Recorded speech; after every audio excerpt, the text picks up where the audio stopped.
bet you they could hear me babbling all the way over there, and they were like, "This guy with his babbling about the game." But see, you get that like 115-second timer, and that timer until the lobby fills. That's how much time you have to change your gear around. It's nice. It's a good addition.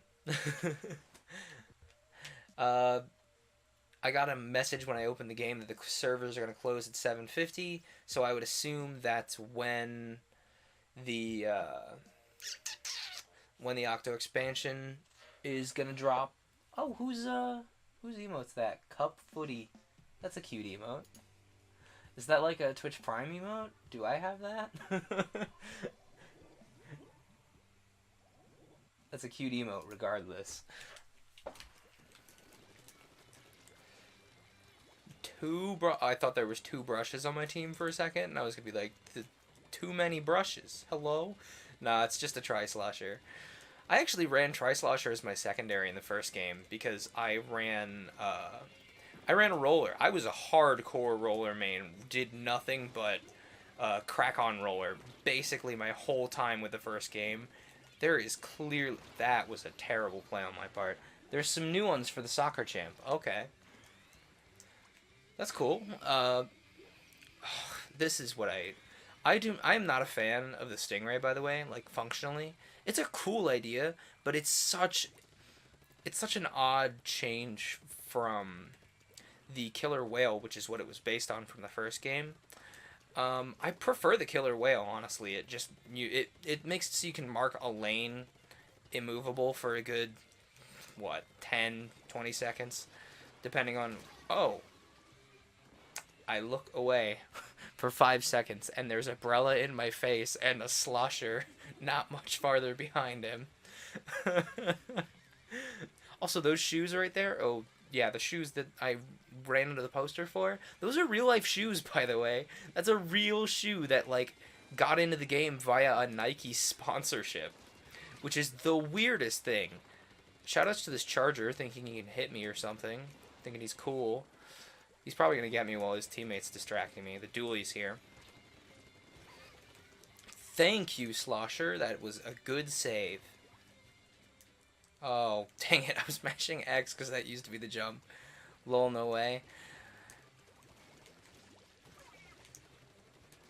Oh, gotcha.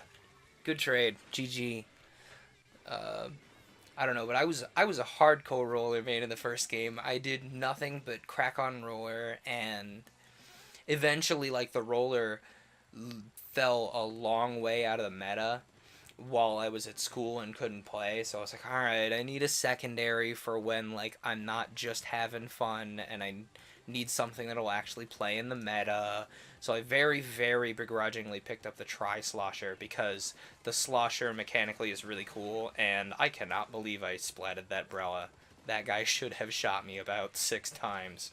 But I guess he was holding out his shield, so... Oh... Nike comes up with the weirdest designs. They all look like spaceships. Yeah, I mean, they definitely have that, like, spaceship kind of flair to them. This is going to get me splatted, by the way. You do not jump into enemy territory unless you know you're clear. Like, if there was anyone anywhere near me when I made that jump, that would have gotten me splatted, like, several times over. But that was a good match. Look at that Brella. He's like, I'm going to shoot ya. I'm going to shoot ya. I don't know, man. Nike either has, like, really average looking shoes or, like, just real space age looking stuff. I agree with you. And, like, the thing is, all the, like, average looking ones are, like, cross country running shoes, so the average person doesn't need to blow that much money on a nice pair of running shoes.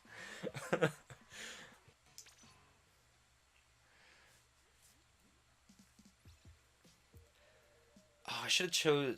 I don't need to change gear yet. After next match, I'm probably definitely going to need to change gear so I can show you the change gear function. But when the second game came around, I actually saw the changes to the roller in the demo and then wasn't able to get the game for a really long time. And I saw the changes to the roller and said, I don't want to change my playstyle as a roller to adapt to these new roller mechanics. So I'm going to pick up something else. And the something else I picked was the end zaps. Uh, there's this end zap which has suction bombs and the ink armor, which is a really nice set for me. And then there's the other end zap which has what are they called in this game? Not Seekers, but the other one, Autobomb. That's what it's called. I couldn't remember what it was called because they were called Seekers at some point. Anyway, and it has Seekers and Tentamissiles. And that's why I kind of prefer this NZAP, because the Tentamissiles is not really my vibe. Hey, what's up, Roller? Did you... Oh, that was a very clever play. Points for that. Oh, nice play. Good, good.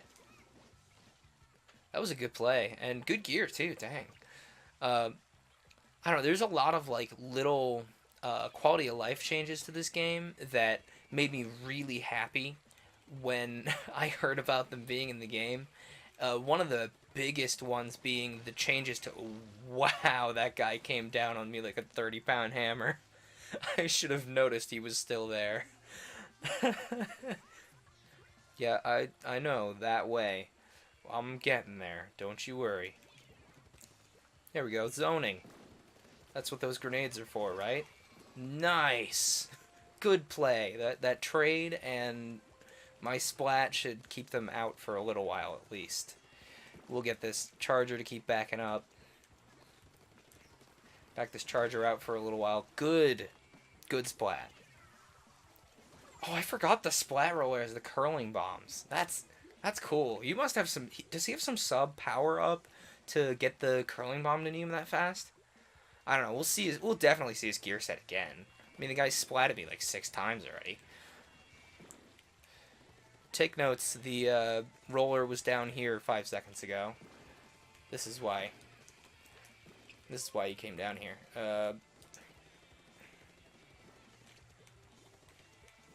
I don't know, man. This game's a lot about, like, inherently, of course, scoring-wise, it's about map control.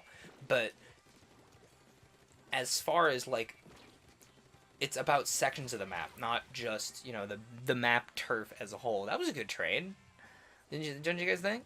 But anyway, one of the biggest changes to this game, well, one of the minor, like, one of the biggest just quality of life changes is the way that gear grinding has changed.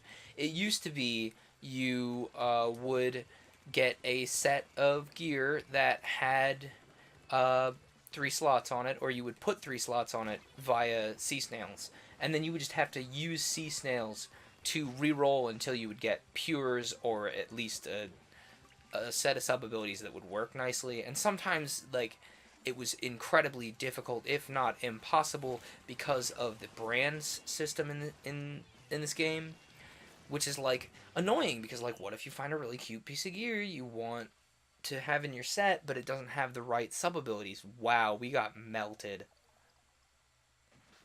Okay, not as hard as I thought we had, but that did not go well. That last, like, fourth of the match there really ate us. GG, though. Doo-doo-doo! That's a cute username. I'm a fan. But anyway, you would have to put slots and re-roll all 3 slots at once until you get something you want. Anyway, I'm gonna change gear since I have these all have 2 slots. So we're gonna... Maybe I'm not gonna change gear because I don't have anything to change into. I lied. We're not gonna change gear because we don't have anything to change into quite yet. I do have a shirt, and I can put something on those contacts, and I have shoes, so we just gotta put something on those contacts, and then we'll have a second set of gear to grind with. Oh, I think when the server maintenance comes on, I'm gonna hit the BRB, grab some water, and then come right back, and maybe just blither for a little while about life, the universe, and everything, you know? So, what do we got for usernames here? We got Khaleesi, we got Dr. Bubbles, we got Tutoru, we got something I cannot pronounce, we got Token. Okay. Those are just some pretty good usernames. I'll allow it.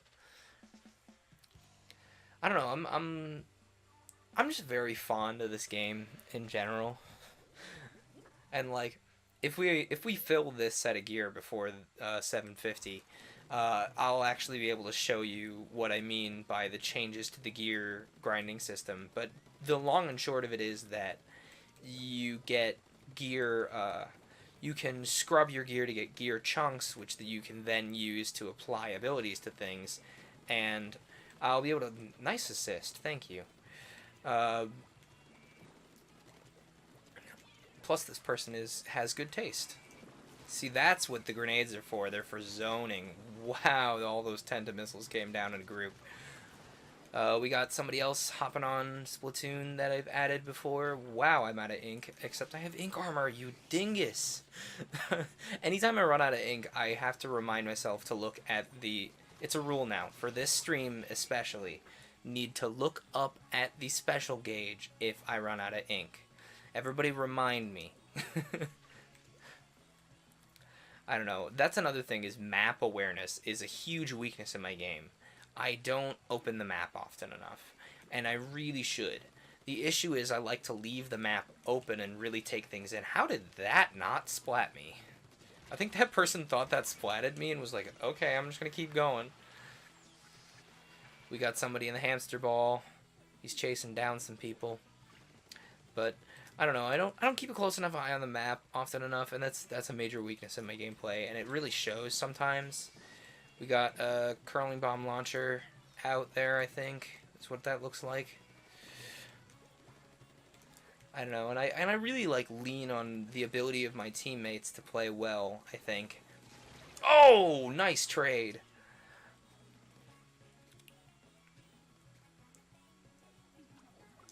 This is gonna get me splatted. Yeah, it will. Okay, let's try this. Is it gonna get me splatted? Maybe. Oh, if they hadn't splatted that person especially. This person in the hat here is gonna... Oh! Yep. Alright, so this could pretty easily go to the other team, but if we play well, it could also remain our win. Oh, come on. This Flings a Roller knows what they're doing, which is a problem, because usually the people who run the Flings a Roller have no idea what's going on.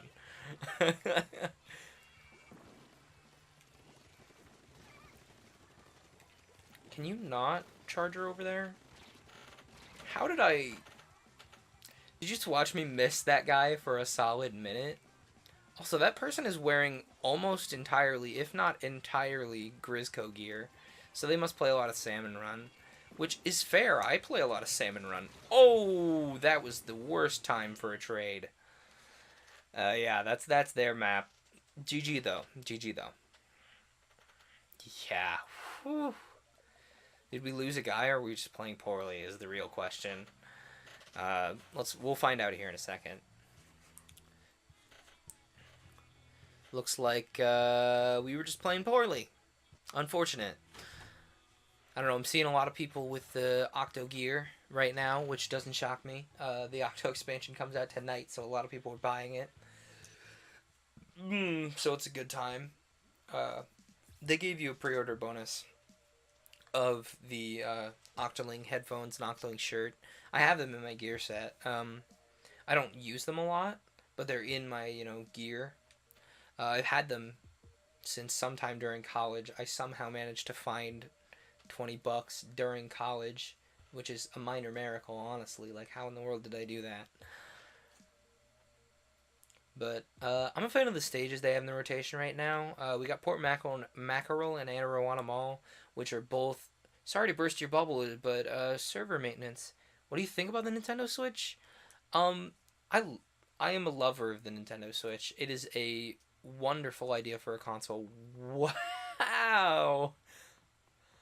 Look at that, just ghost town plaza. That's so weird to see. And they're all like crowded. Oh, that's so weird. That's so strange. But I love the Nintendo Switch. It is waiting for the update. Like, yeah, that's a mood. I love the Nintendo Switch. It is a beautiful console. It's a beautiful idea, first of all. Just having, yes, all of the Octolings are gay. That's canon.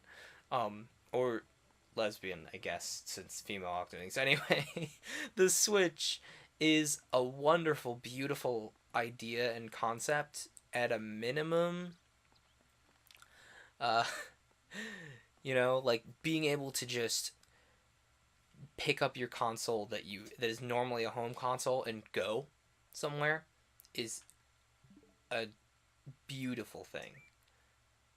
But anyway, server maintenance is about to start. We'll see. We got 2 people playing Sploon right now. Wouldn't shock me if as soon as this update drops, there's going to be a ton more. Since server maintenance is going on. Anyway, the Nintendo Switch, it was the perfect counter to the Wii U. Like, don't get me wrong, I love the Wii U. It was not the best console of all time. It it sold poorly. It had a great concept, but it was atrociously difficult to program for. Having 2 screens going on at all times is part of why. It was really hard to program for. They were a little more strict about third-party content. Let me switch to the facecam only layout here. Hang on. Do I have like a facecam layout with my stream things on it? I don't know that I do. I'm gonna make one right now. Let's make a new scene. Facecam stream. Sorry, excuse the lack of anything for a moment.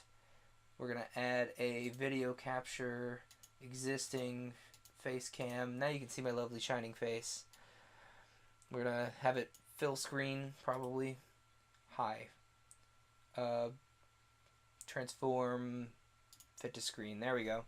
Now you can see my lovely shining face. Let me drop chat and a couple other things in here. Browser capture, that's what it is. Add existing chat. Thank you for complimenting my beard. I'm a big fan of it. It took me a while.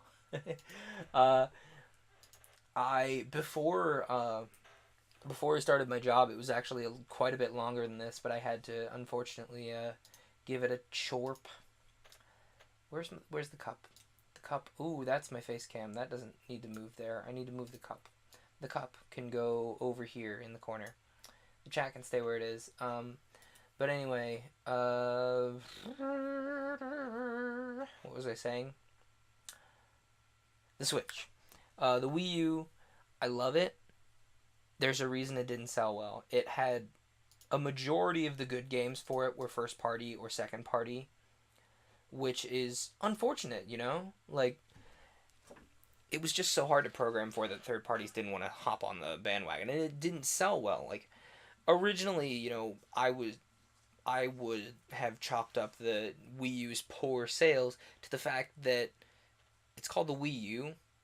Even me, a known Nintendo fan, went out to go look for a Wii U, I thought it was an expansion pack to the Wii. I thought the gamepad was the Wii U, and you just kind of synced it to the Wii, and that was that. I thought it was kind of I thought it was kind of the holdover system until the next system came out, but I got it anyway because I was like, I've had the Wii for how long? The 2 screens kind of killed it, I think. The lack of implementation of the 2 screens is what killed it in my mind, beyond the poor marketing and atrocious name choice, and the difficult to program this for. But the 2 screens is what killed it. It's because it's so hard to program for. It's hard enough dealing with all the runtime that goes into displaying one screen, even if you have an engine that handles it like Unity already. There's a lot going on there, and it's a lot to program for any game developer. So doing something with a second screen is even harder, and that wasn't helped along by the fact that the Wii U had a really strange way of delegating its processes, which made it really hard to program for, which shocked me because the Wii U and the Wii actually, on an OS level, maybe not on a machine code level, but on an OS level, they run the same way. That's why the Wii U has a Wii emulator in it, because they run on the same operating system architecture. It's a really interesting operating system architecture if you're into that kind of thing. It's actually, it runs in pieces. So like the menu's one piece, and then when you click on a game and say start, it unloads the menu piece of the Wii and loads in the piece of operating system that's required to run the given game. It's really, it's cool if you're a big huge programming nerd like me, but it's kind of boring to the layperson. But that's what shocked me when I heard the Wii U was hard to program for, because it has the same operating system architecture. So I would have thought it would have been as easy to program for as the Wii, just there's a second screen to try and deal with. It's not efficient in that, maybe not efficient is not the best phrasing. It's particular. um, Most CPU processors kind of handle things in one way. They delegate in a very particular way, and people have gotten used to working around the CPUs delegating generally in this one way. Also, it's really warm in here, and I wish I could turn on the fan, but that'll ruin my audio quality. But the Wii U had a really strange way of dealing with this processor, and like, if you knew what you were, yes, really, if you knew what you were doing, it was incredibly efficient, incredibly, you know, well, it was really powerful if you knew what you were doing with it, like Nintendo was. That's why all the first party games were so good. That's why first party games from Nintendo are always good, because they know what they're doing with the hardware first and foremost, and other people have to learn the ropes. But especially in the case of the Wii U, you really, really had to learn the ropes, man. It was a whole new. It was close to a whole new ball game, even if you had like Unity engine to play with, which Unity was one of the only major engines that supported the Wii U because of its programming difficulties, because of the way it was delegating to the machine. It was very difficult, and it's a shame because it was in everything else was, the games were programmed in C++, which is generally a pretty accessible language, as long as you're not trying to get into when you're not trying to utilize the machine language features of the thing. Anyway, we'll go back to the sploon layout in case there's something going on during the announcements here while I blither.